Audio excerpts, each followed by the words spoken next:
sudah menjadi keyakinan dalam kehidupan kita bahwa segala yang ada permulaannya tentu akan ada penghabisannya.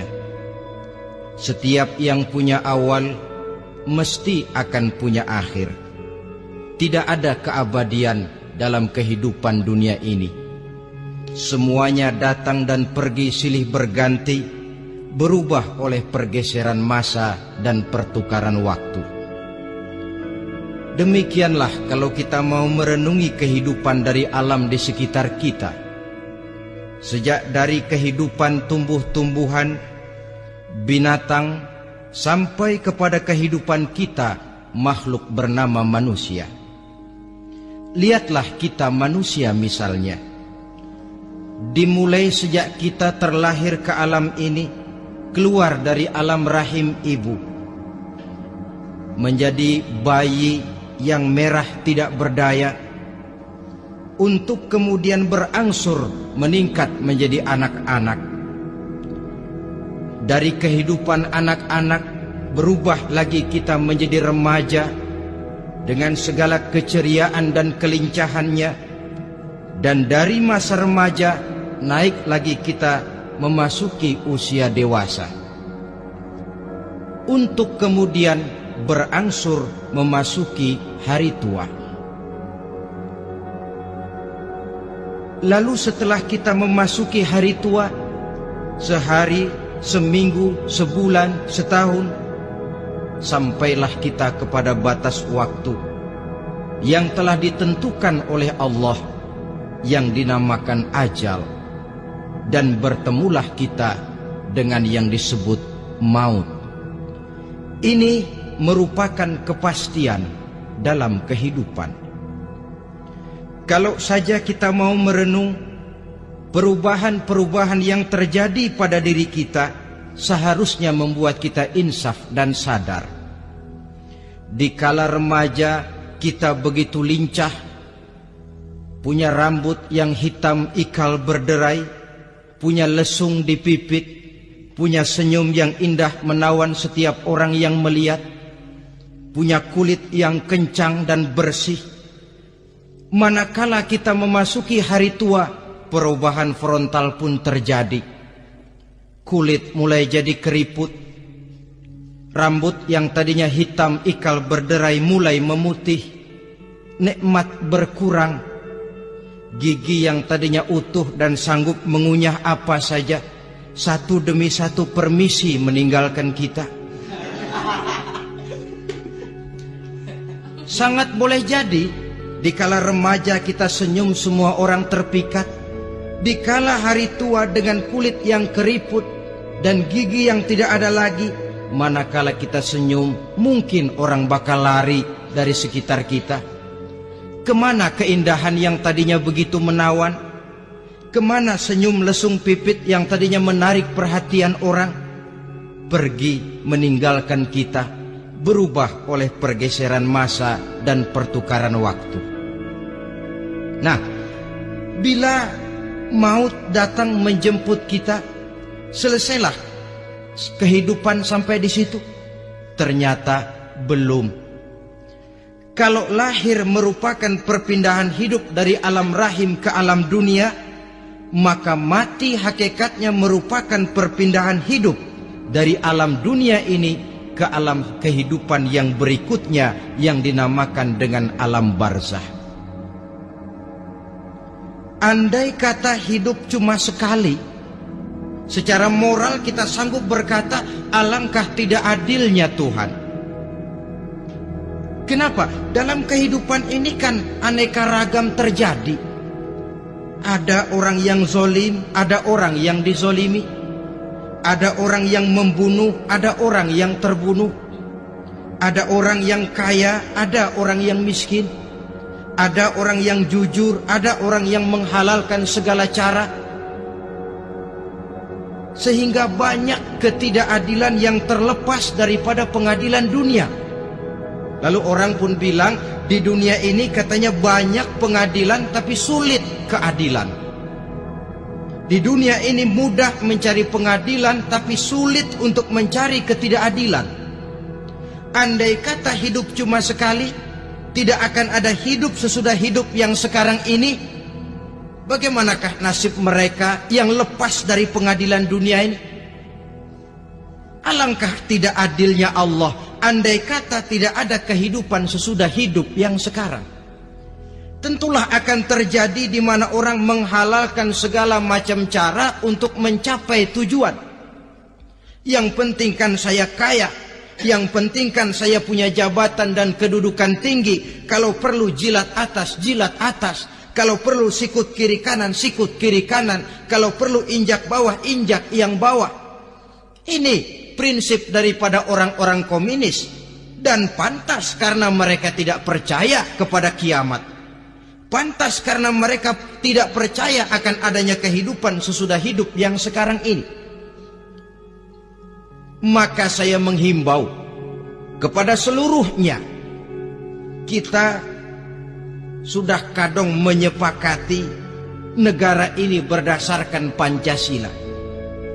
Kita sudah kadung konsensus bahwa PKI dengan seluruh ajarannya tidak punya hak hidup di bumi Pancasila yang kita cintai ini. Maka salah satu ajaran PKI tujuan menghalalkan cara. Kita orang Indonesia yang berbudi pekerti luhur, yang punya nilai budaya tinggi, janganlah sampai mencaci PKI, membubarkan PKI, mengutuhkan PKI, tapi dalam kehidupan sehari-hari prakteknya prinsip komunis kita pakai. Apa itu? Tujuan menghalalkan cara. Asal sudah tujuan tercapai, cara apapun saja halal. Itu pandangan hidup orang yang tidak percaya kepada adanya hari akhirat. Sebagai muslim yang yakin akhirat ada, kiamat pasti akan datang. Hidup tidak cuma sekali. Maka kalau kita zalim, kalau kita berbuat aniaya, kalau kita melakukan korupsi, kalau kita merugikan orang lain, boleh jadi kita terlepas daripada pengadilan dunia. Tapi ingatlah, kita tidak akan pernah lepas dari pengadilan Allah. Pengadilan Qadhi Rabbul Jalil, di mana kita akan diadili dengan seadil-adilnya. Dan tidak satu perbuatan yang bersifat salah, yang bagaimanapun kecilnya, yang akan lepas dari pengadilan di akhirat itu nanti. Pantas saja kalau satu hari malaikat Jibril datang menasehati Rasulullah sallallahu alaihi wasallam, yang artinya juga menasehati kita semua.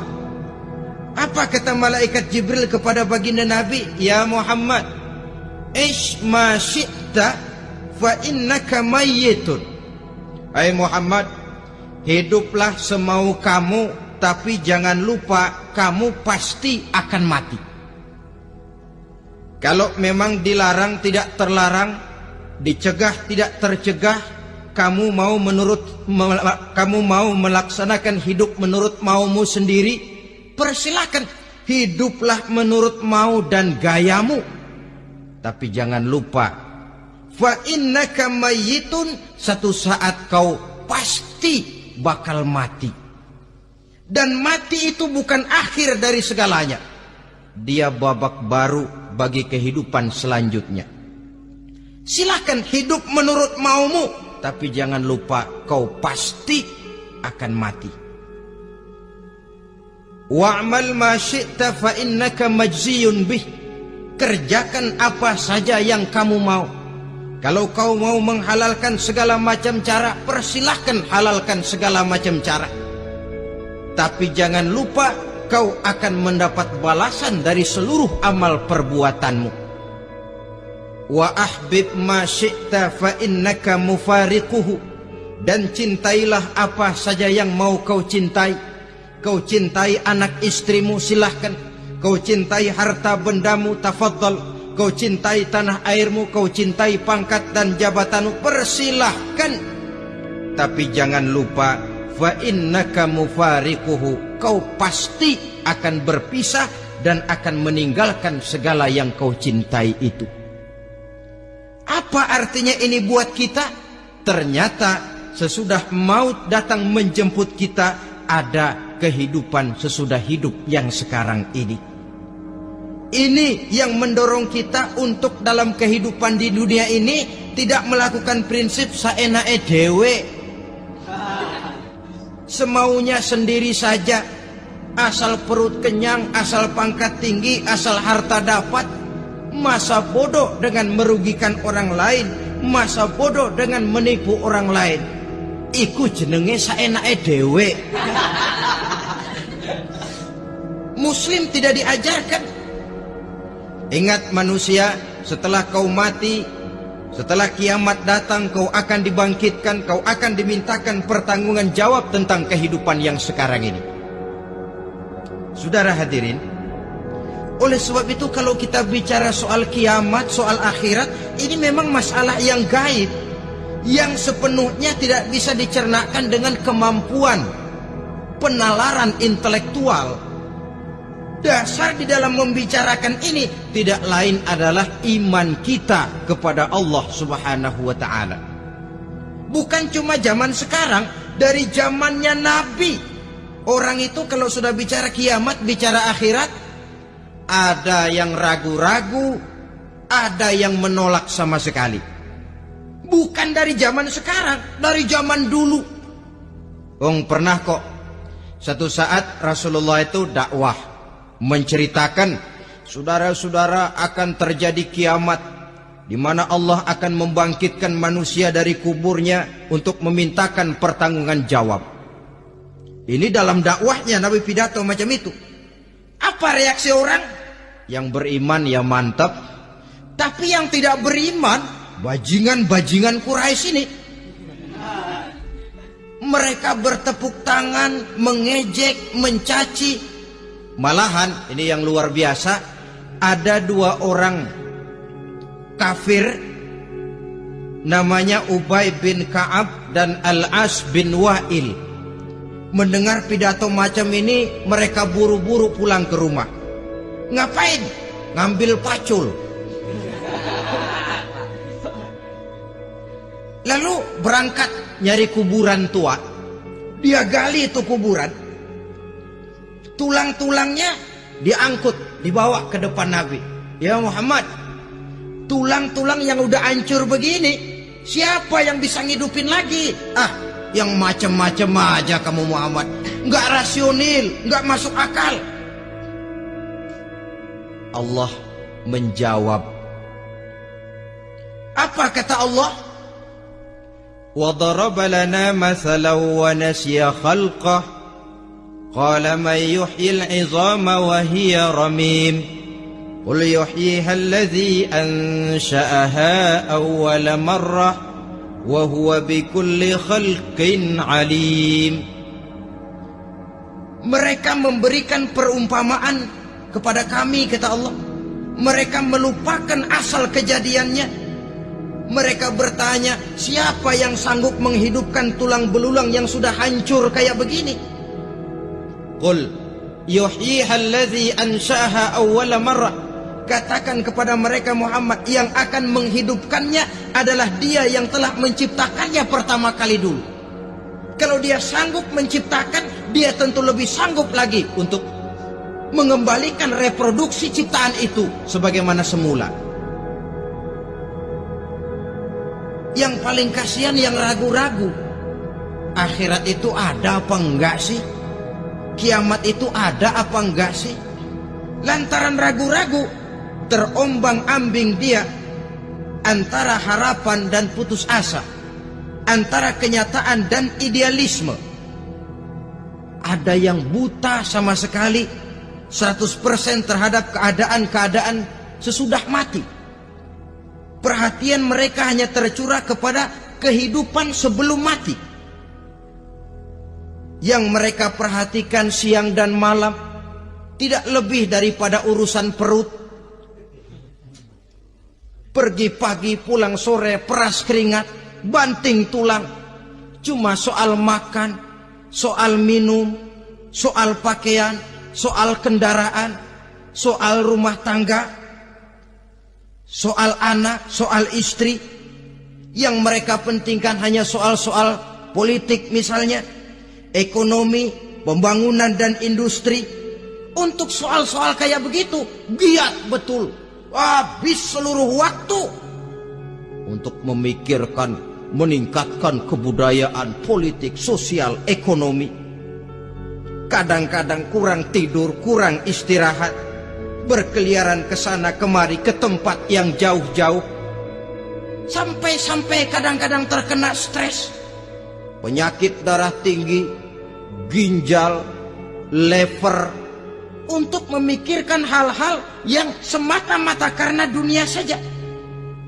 Lantas boleh jadi mereka mendapatkan kekayaan yang berlimpah ruah, mendapatkan kedudukan yang tinggi, nama yang semerbak, dikenal orang di barat dan di timur, di utara dan di selatan.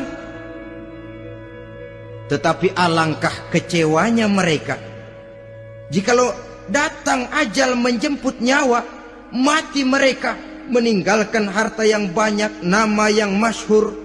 Mereka disebut dengan jasa-jasanya. Radio memberitakan, TV menyiarkan, koran-koran memuat. Bahkan nama mereka kadang-kadang dikenang 2-3 tahun setelah wafatnya. Tetapi dalam pada itu, roh mereka merintih, mengeluh, menderita, karena dilemparkan oleh Allah ke tempat-tempat yang kotor. Penyesalan yang sudah tidak akan ada gunanya lagi. Saudara-saudara kaum muslimin rahimakumullah, oleh karena itu kehidupan akhirat bukanlah dongeng dan takhayul, bukan khurafat dan khayalan. Kehidupan akhirat, hari kiamat, adalah kebenaran dan kepastian.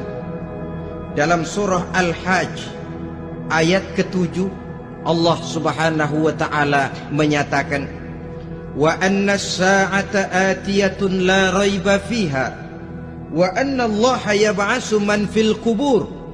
Dan bahwasanya kiamat itu sesungguhnya adalah sesuatu yang pasti dan tidak ada keraguan-raguan lagi di dalamnya.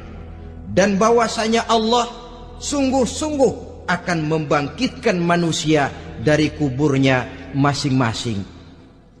Nah, kalau kita sudah yakin kiamat sesuatu yang pasti adanya, akhirat sesuatu yang pasti adanya, dari mana pembicaraan tentang kiamat ini kita mulai? Tentu dari diri kita. Marilah kita mencoba melihat proses perjalanan hidup ini sampai kita memasuki kiamat. Hadirin, tidak ada makhluk secantik manusia. Tidak percaya? Pernah ke Ragunan? Saudara masuk ke kebun binatang, segala macam makhluk ada di situ. Ratusan macam jenis binatang. Bandingkan dengan saudara, kira-kira cakep mana?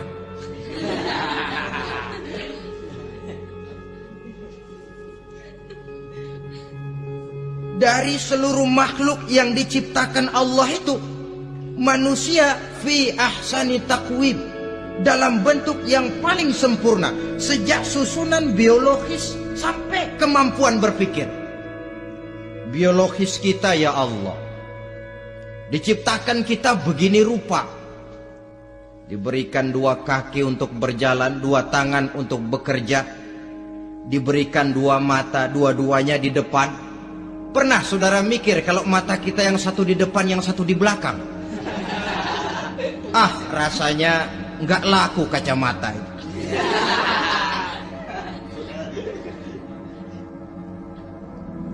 Diberikan hidung dengan 2 lubang. Tahu betul Allah ke bawah lagi lubangnya. Coba pikir kalau lubang hidung kita menghadap ke atas. Aduh, kalau musim hujan repot jagain hidung.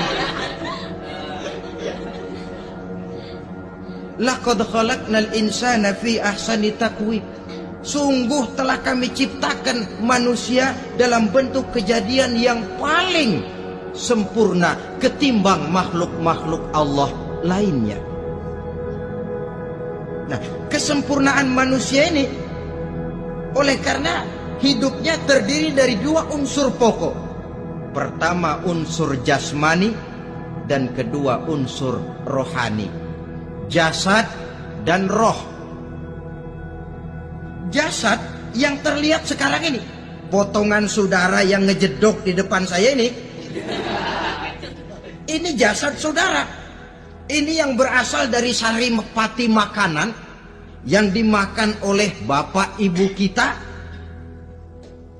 Lalu hasil kerjasama yang baik antara ibu dengan bapak, terwujudlah kita. Kalimat langsungnya jasad ini berasal dari tanah yang tadi berubah dari bayi, remaja, dewasa, meningkat hari tua. Yang berubah itu jasmani kita. Kenapa? Karena jasmani itu materi, benda, daya tahannya terbatas. Dia berubah oleh pergeseran masa dan pertukaran waktu. Apa ada orang makin tua makin cakep?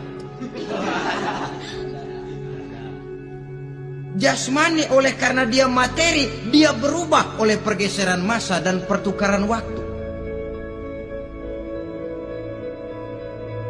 Nah, yang menyebabkan jasmani itu bergerak karena ada roh di dalamnya. Ini yang menyebabkan kehidupan. Ini yang menjadi sumber kehidupan, pusat kesadaran dan pengertian dalam kehidupan manusia. Tanpa roh dalam diri kita, maka jasad kita pernah lihat orang mati. Nah, itu kalau orang mati, coba perhatikan. Apanya yang kurang? Kupingnya masih ada, tapi sudah tidak sanggup mendengar. Matanya masih lengkap, tapi tidak mampu melihat. Jangankan melihat, terbuka saja tidak. Mulutnya masih ada, tapi sudah tidak bicara lagi. Telinganya cukup, tapi sudah tidak sanggup mendengar. Kakinya lengkap, tapi tidak mampu lagi berjalan. Apa penyebabnya itu? Ternyata jasmani kita, jasad ini, manakala sudah ditinggalkan oleh ruh, dia tidak akan bisa berdaya apa-apa.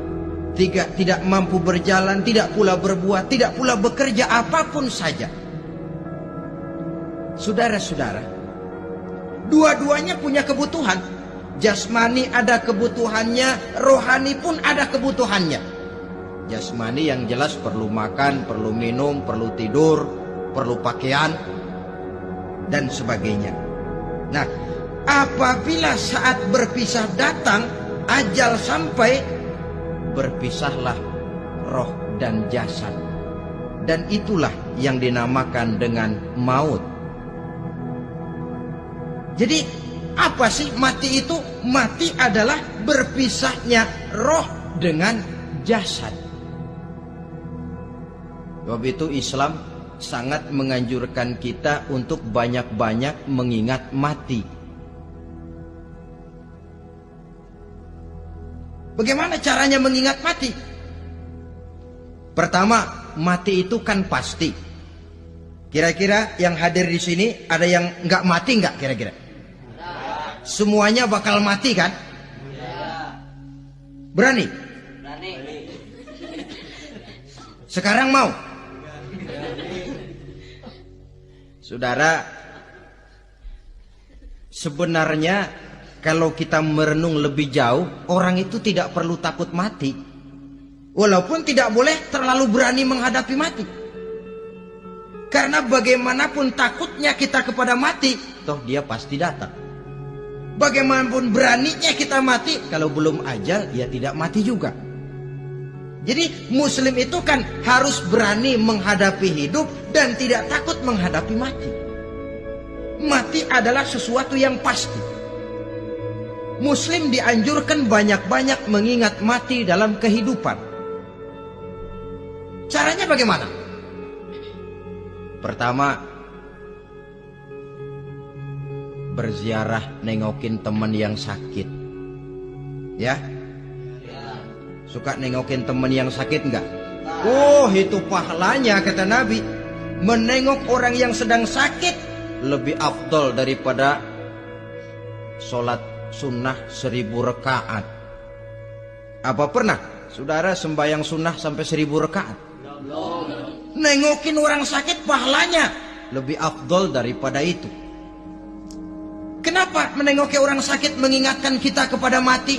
Iya ya, ini teman saya yang kemarin segar banget, bercanda sama saya, ketawa sama-sama, sekarang terbaring tidak berdaya, hilang kemampuannya, hilang keceriaannya, sakit. Iya kalau sembuh, kalau ajal. Iya sekarang giliran dia kalau jatuh ke saya. Lalu menghibur teman dengan kata-kata yang enak, yang akan mendatangkan sugesti supaya dia cepat sembuh. Jangan nengokin orang sakit, jujur. Sakit apa lu? Perut. Emang teman gua kemarin sakit begini mati gak? Wah, itu orang bisa jadi shock. Lantaran etika kita tidak akan sampai ke sana. Menjenguk orang sakit akan mengingatkan kita kepada mati. Apalagi ziarah kubur. Ada yang orang tuanya sudah meninggal? Nah, kalau ada, ya tidak bisa tiap hari, sekurang-kurangnya seminggu sekali. Jumat pagi misalnya, ziarah kita ke kubur. Sehingga kalau kita masuk kubur kan ada etikanya. Assalamualaikum ya ahlal kubur wa inna insyaallahu bikum lahikun. Hai penduduk kubur, keselamatan bagi kamu dan kami yang masih hidup sekarang ini insyaallah pasti bakal nyusul kamu. Iya, yang kemarin gagah bener sekarang terbaring tanpa daya. Ini unggukan kuburannya. Yang kemarin ada sekarang sudah tidak ada. Kemana dia? Kami satu saat pasti akan begini. Ingat mati. Lalu apalagi yang bisa membuat kita ingat kepada mati? Mengawal jenazah.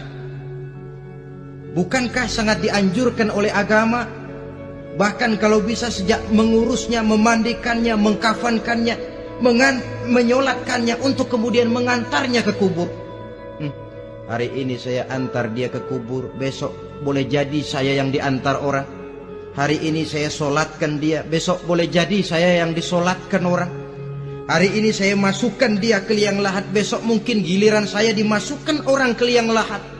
Ingat mati, tumbuh kesadaran. Lalu daya positifnya dalam kehidupan apa? Nah, saudara-saudara hadirin, orang yang mengingat mati bukan lantas menjadi lemah dalam kehidupan, menjadi putus asa, sedikit semangat, terbentur kesulitan, mudah frustasi. Bukan itu tujuannya kita diperintah mengingat mati. Jelasnya Islam menganjurkan kita untuk mengingat mati guna maksud-maksud yang positif, supaya orang lalu sadar hidup ini cuma sebentar. Maka mumpung hidup, nah ini mumpung, tapi mumpung yang baik. Mumpung hidup, maka hidup yang singkat ini harus saya pergunakan dengan sebaik-baiknya, melakukan kebajikan yang sebanyak-banyaknya, menjauhkan rasa malas, menunggu keajaiban yang datang dari langit, berleha-leha, bermain-main, sementara maut kalau dia datang tidak pernah main-main. Pantas kalau seorang penyair bernama Syauqi memesankan, tazawwad bittaqwa fa innaka la tadri iza hanna al-lailu hal ta'ishu ila al-fajri. Kam min sahihin mata min ghairi illatin wa kam min alilin 'asha hinan min ad-dahri. Persiapkan dirimu dengan takwa, sebab kamu tidak tahu apabila malam datang kamu masih bisa hidup apa enggak besok pagi. Apa ada jaminan saudara yang kumpul di depan saya malam ini besok masih bisa hidup? Tidak. Ada jaminan? Tidak ada sama sekali. Kam min sahihin mata min ghairi illatin.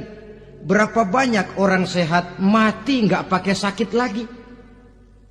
Sebabnya kadang-kadang ringan saja. Ada yang cuma jatuh di kamar mandi, mati. Ada yang cuma ketiban pensil. Iya, kalau ketiban pensil 3 peti masa nggak mati. Ta'addadatil asbab wal mautu wahid. Sebabnya boleh jadi macam-macam, tapi mati satu juga, yaitu mati.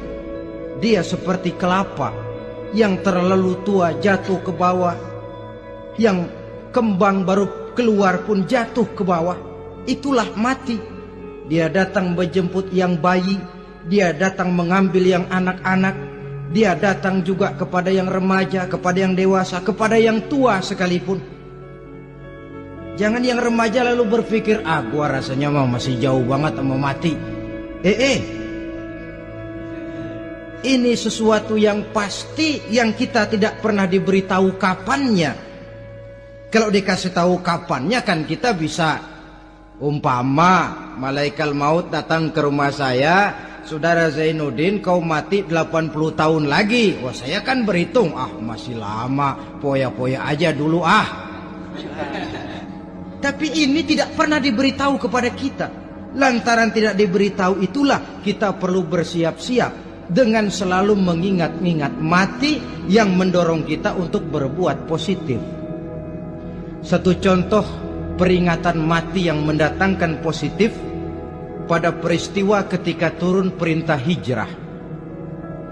Ketika di Mekah sudah terpepet turun perintah hijrah. Ini sahabat yang berangkat hijrah, jangan dikira semua bulat hati. Ada yang mikir, kalau saya hijrah berangkat dari Mekah ke Madinah, nanti di tengah jalan dicegat oleh kafir Quraisy lalu dibunuh, mati saya. Takut mati. Allah peringatkan, kullu nafsin za'iqatul maut. Kamu disuruh hijrah saja takut mati, padahal kamu tahu semua yang hidup bakalan mati. Diam saja di Mekah mati, hijrah ke Madinah pun akan mati. Mendengar ayat ini, Sayyidina Umar bin Khattab seperti dibakar semangatnya. Kalau sebagian sahabat hijrah sembunyi-sembunyi, beliau mau hijrah itu malah bajingan Quraisy dikumpulkan dekat Ka'bah. Pidato, ya ma'syara Quraisy, dedengkot Quraisy, dengerin. Besok pagi yang namanya Umar bin Khattab mau hijrah dari Mekah ke Madinah. Siapa yang kepengen kepalanya berpisah dengan badannya, persilahkan cegat Umar di jalanan. Besok dengan tenang dia berangkat hijrah, gak ada yang berani nyegat. Tuh Quraisy juga barangkali mikir, gue ngapain nyegat penyakit. Begitu ingat mati, timbul semangat juang, timbul semangat berbuat. Ini ingat mati yang positif, bukan yang melemahkan semangat. Dah jangan kerja rajin-rajin dah, lu bakalan mati. Ini ingat mati yang salah pasang. Ingat mati seharusnya mendorong manusia untuk berbuat lebih tekun. Allah memberikan peringatan, Qul innal mauta allazi tafirruna minhu fa innahu mulaqikum. Katakan, maut yang kamu akan melarikan diri daripadanya, yang kamu takuti benar dia pasti akan datang menjemput kamu. Saudara-saudara hadirin yang saya hormati, datangnya memang tidak kita harapkan yang namanya maut. Tapi sekali dia datang, tidak ada pintu tempat kita lari. Dia memang tidak pernah kita undang. Tapi sekali dia datang, mengetok pintu, kekuatan apa yang bisa menolak? Dia sebuah tanda seru dalam kehidupan. Apa yang menyebabkan orang takut mati? Pertama barangkali karena dia tidak tahu bagaimana kehidupan sesudah mati. Alam kubur gelap, alam akhirat gelap, sehingga dia bingung. Lantaran bingung lalu jadi takut. Yang kedua boleh jadi oleh bayangan-bayangan dosa yang pernah dia kerjakan di dunia ini. kerjanya cuma menumpuk dosa. Dia gembira, bahagia, tertawa di atas tumpukan dosanya, merasa segan berpisah dengan seluruh kehidupan ini. Sehingga boleh jadi maut adalah sesuatu yang ditakutkannya benar dalam kehidupan. Tapi bagaimanapun takutnya, tidak ada tempat lari dari dia. Dalam ayat lain Allah jelaskan, Ainama takunu yudrikumul mautu walau kuntum fi burujim musayyadah. Di mana saja kamu berada, dalam benteng yang paling tangguh sekalipun, maut pasti akan datang menjemput kamu. Nah, bagaimana caranya maut datang menjemput kita? Bila datang dia, sang malaikat pencabut nyawa, malaikat Israel namanya, hendak mengambil ruh kita. Dalam suasana macam begitu, di akhir kehidupan dunia, dalam berhadapan dengan sakaratul maut, terbagilah manusia dalam dua bagian besar. Pertama, yang menghadapi sakaratul maut itu dengan husnul khatimah, baik di akhirnya, sehingga pada saat ruhnya berpisah dengan jasadnya, kelihatan dia seperti senyum, mukanya cerah. Bahkan sebelum itu boleh jadi dia sempat meninggalkan pesan-pesan yang baik. Ada yang sempat azan, ada yang sempat baca Quran. Pernah kan nemui orang yang mau mati seperti itu? Yang sempat azan, yang sempat baca Quran, yang sempat meninggalkan wasiat-wasiat yang baik.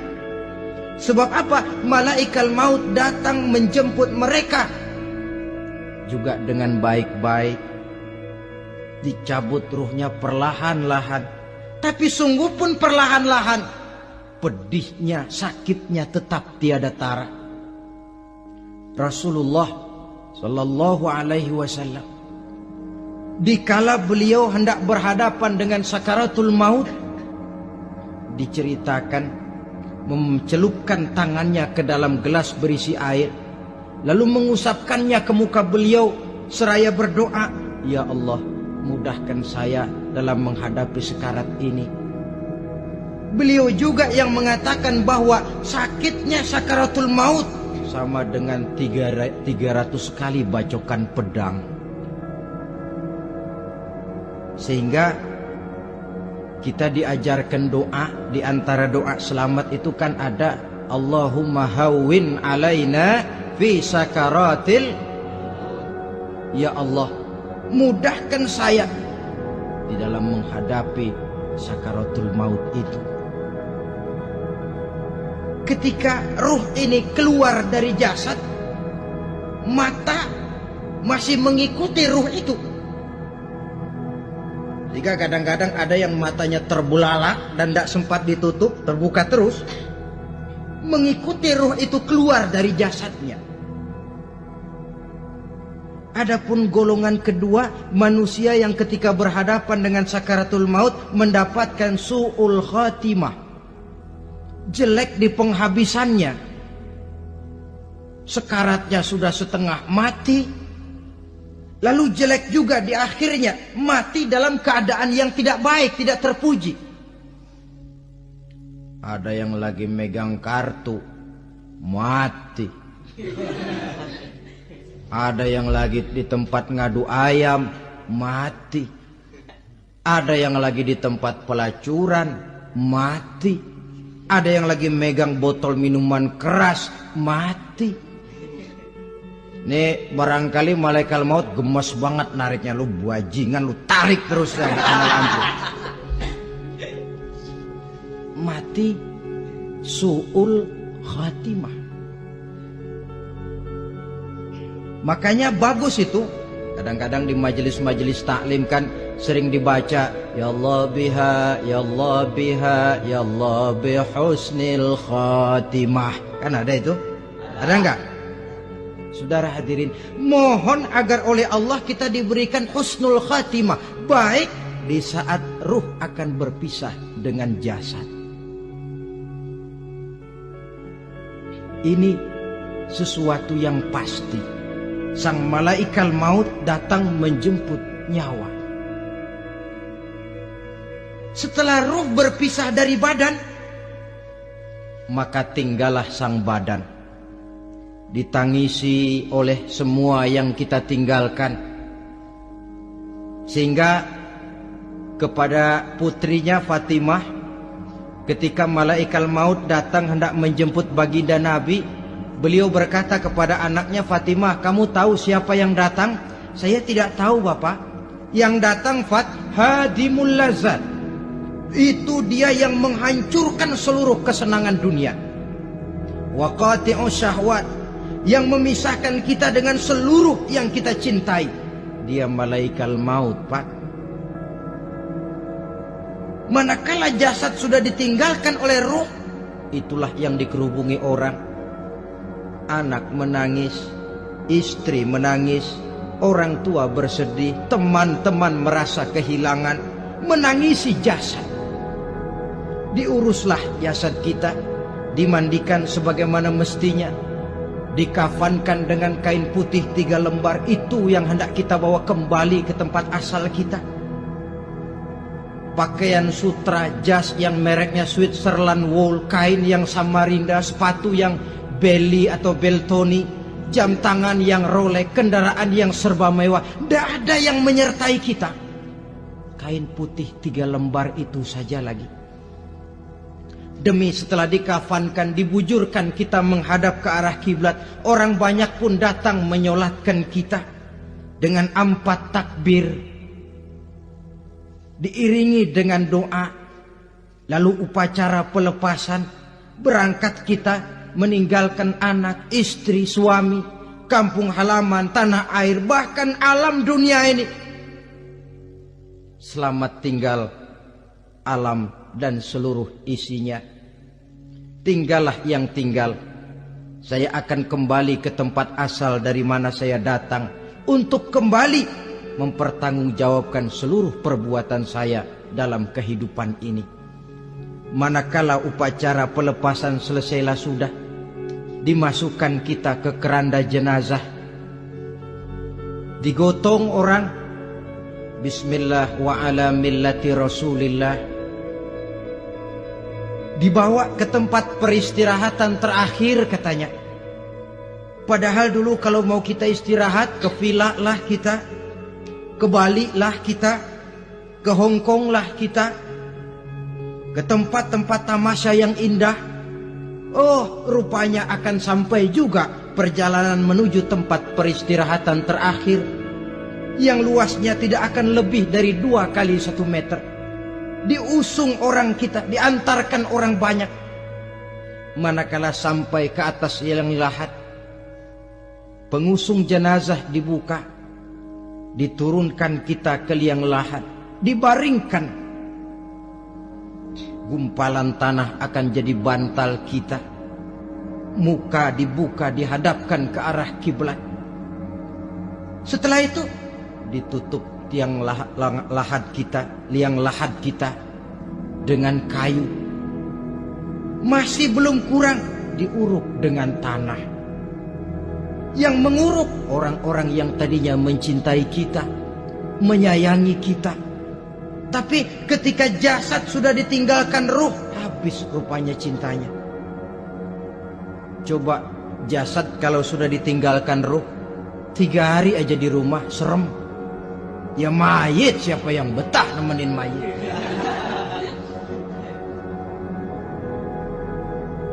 Lalu bila upacara pemakaman selesai, maka berusahalah semuanya. Para pengantar akan kembali ke rumahnya masing-masing. Maka masuk kita ke alam kehidupan, yaitu yang disebut alam barzakh atau alam kubur. Apa selesai hidup sampai di situ? Tidak. Hanya beberapa langkah setelah yang mengantar kita pulang. Diriwayatkan dalam hadis Bukhari dan Muslim, bila seseorang sudah diletakkan di kuburnya lalu yang mengantar kembali pulang, maka roh si mayit akan dapat mendengar bunyi terompah orang yang pulang itu. Bunyi terompahnya terdengar. Datang dua malaikat menanyakan dia dengan pertanyaan-pertanyaan yang kalau bisa dijawab dengan betul. Dua malaikat yang bernama Munkar Nakir akan bilang, jawabanmu betul. Tenanglah kau di sini, naumatal arus. Tidurlah kau di sini seperti tidurnya pengantin. Orang yang baik-baik di alam kuburnya akan mendapat nikmat kubur. Sehingga masa penantian yang lama, sebab jangan lupa, kita masuk ke kubur itu kan menunggu sampai datangnya hari kiamat. Jadi kalau kiamat umpama masih 1000 tahun lagi, ya 1000 tahun kita menunggu. Orang yang baik-baik penantian di alam kubur, kata malaikat, naumatal arus, tidurlah kamu seperti tidurnya pengantin. Bagaimana sih tidurnya pengantin? Nggak berasa. Iya, kata anak sekarang, endah aja udah.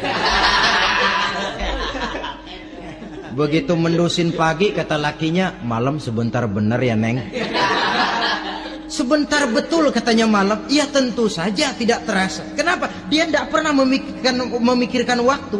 Terbawa oleh kenikmatan dan kelezatan yang dirasakannya dalam kehidupan. Tapi orang kafir, orang yang dosanya bertumpuk, tidak sanggup menjawab pertanyaan dua orang malaikat, maka dia akan mendapat azab di alam kuburnya terus menerus siang dan malam sampai datangnya hari kiamat.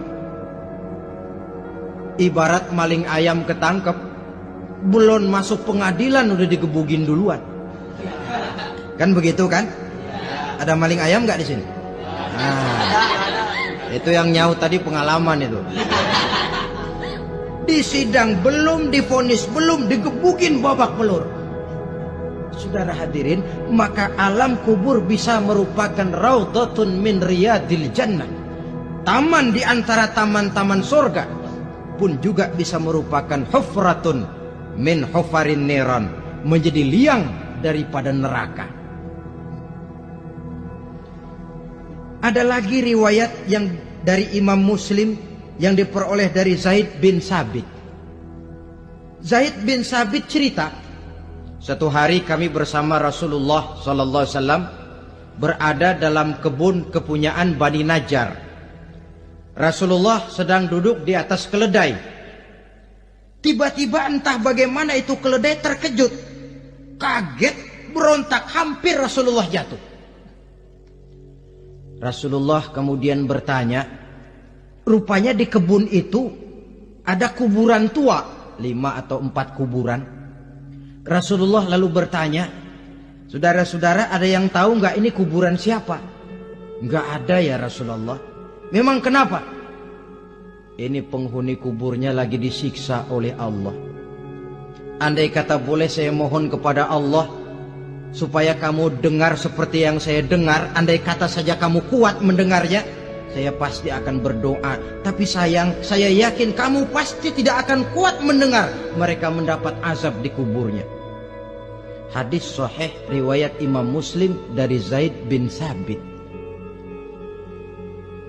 Kehidupan di alam barzah.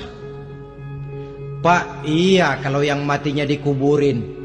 Lah kalau yang matinya diceburin ke laut, dibakar, di medan perang hilang gak ketahuan kemana jenazahnya. Saudara, hilang kek, dikubur kek, di dalam lautan direndam kek, itu kan cuma logika kita. Menurut Allah tidak ada perbedaan orang mati dikubur di dasar lautan, atau dibakar sampai jadi abu, atau gugur di medan perang tidak ketemu jenazahnya. Entah mereka tetap masuk ke alam barzah namanya.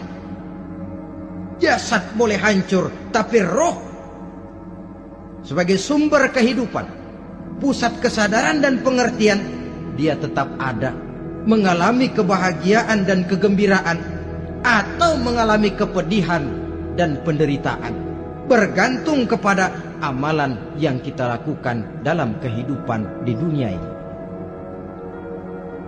Maka dalam Yasin tadi kan jelas, qul yuhyiha alladzi ansha'aha awwala marrah, yang menghidupkan mereka yang dikubur di dasar lautan, mereka yang dibakar sampai jadi abu, yang akan menghidupkan ialah Allah yang menciptakan mereka dulu pertama kalinya. Jadi kalau sudah ada aslinya, ya tentu tidak perlu contoh lagi, akan sangat mudah membuatnya. Orang tua kita, keluarga kita yang sudah berpulang, mereka di alam barzakh sekarang ini bisa mendapat nikmat kubur, bisa mendapat azab kubur, bergantung amalan mereka dalam kehidupan di dunia ini. Dalam Musnad Imam Ahmad dan Sahih Abi Hatim malah ada tambahan riwayat, orang yang banyak kebajikannya di dunia, amalannya akan datang menemani dia. Sholatnya dekat kepalanya, puasa sebelah kanan, zakat sebelah kiri, menghibur dia. Malahan dikatakan berbentuk orang yang cantik menemani dia di alam kuburnya. Aneh, dia tanya, man anta lam ara fid dunya ajmal minka. Siapa kamu? Di dunia ini belum pernah saya melihat orang secantik kamu. Dia jawab, ana amaluka soleh. Saya adalah amalmu yang soleh yang kau kerjakan waktu di dunia. Saya sekarang diperintahkan untuk menemani kamu di sini. Alhamdulillah. Sedangkan amalnya yang jahat akan datang dalam bentuk yang menyeramkan menemani dia di sana. Bayangin deh, di kuburan ditemenin yang serem-serem. Sama juga di dunia. Di dunia, kalau kita di tempat gelap ditemenin orang cakep, enak nggak? Wah, pengalaman. Tapi coba bayangin, sudah tempatnya gelap, yang nemenin jelek nggak ketulungan, gerah kita. Nah, saudara hadirin yang saya hormati, lalu bagaimana tempat arwah-arwah yang sudah kembali menghadap Allah yang disebut mustaqarrul arwah itu? Macam-macam tingkatannya sesuai dengan profesi dan amalannya waktu di dunia. Ada roh-roh itu yang setelah pisah dengan jasad, artinya mati, ditempatkan di tempat yang disebut a'la iliyin, tempat yang tertinggi. Siapa ini? Arwahnya para nabi dan para rasul. Ini fi a'la iliyin, di tempat yang tertinggi. Arwahnya para nabi, arwahnya para rasul. Dan karena kita bukan nabi, bukan rasul, ya jangan mimpi dapat tempat fi a'la iliyin, kecuali kalau Allah menghendaki. Itu hak prerogatif Allah. Tapi kan tidak adil kalau Allah melakukan itu.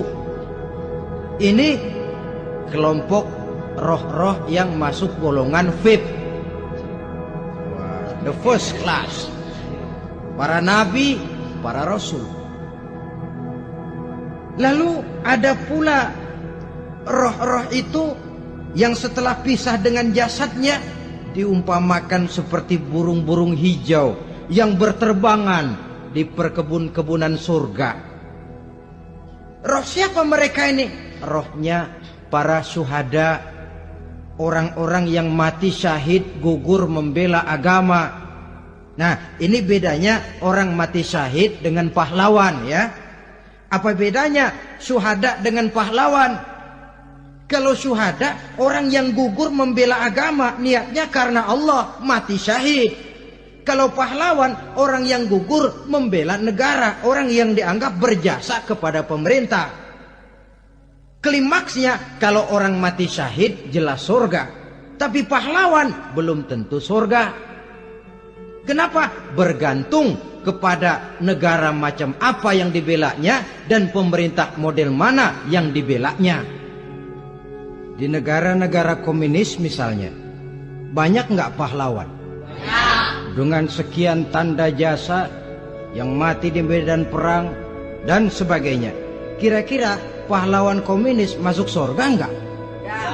Ya, kalau pahlawan komunis masuk surga, Kita nggak kebagian kapling di surga barangkali. Inilah bedanya pahlawan dengan orang mati syahid. Kemudian ada pula roh itu yang tertahan di pintu surga. Tertahan di pintu surga. Ini seperti tadi, orang yang mati syahid tapi masih ada kaitan di dunia. Rasulullah pernah ditanya orang, ya Rasul, kalau saya maju ke medan perang bela agama, mati syahid, apa saya masuk surga? Iya, masuk surga. Kecuali kata Nabi, kalau masih punya utang. Nah, tertahan di pintu surga. Ada pula roh itu yang tertahan di alam kuburnya. Ini umumnya seperti tadi itu. Ada mempunyai dosa, mempunyai kesalahan, sehingga merasakan azab kubur. Ada juga roh itu yang tertahan di permukaan bumi. Mereka yang dalam hidup selalu menumpuk dosa-dosa yang besar, meninggal sebelum keburu untuk bertaubat. Saudara hadirin yang saya hormati, inilah yang kita khawatirkan. Sebab jikalau pada saat roh sudah datang, jikalau saatnya roh datang berpisah dengan jasad, menemukan sakaratul maut, saat itu taubat sudah tidak akan ada gunanya lagi. Masuk ke alam kubur, mendapat azab kubur sampai datangnya hari kiamat. Berapa lama di alam kubur ini? Menunggulah kita sampai datang saatnya kiamat. Nah, saudara-saudara, apa tanda-tanda hari kiamat? Kapan dia akan datang? Bagaimana hal ihwal manusia pada saat terjadi kiamat? Bagaimana alam ini? Bagaimana perhitungan di padang mahsyar?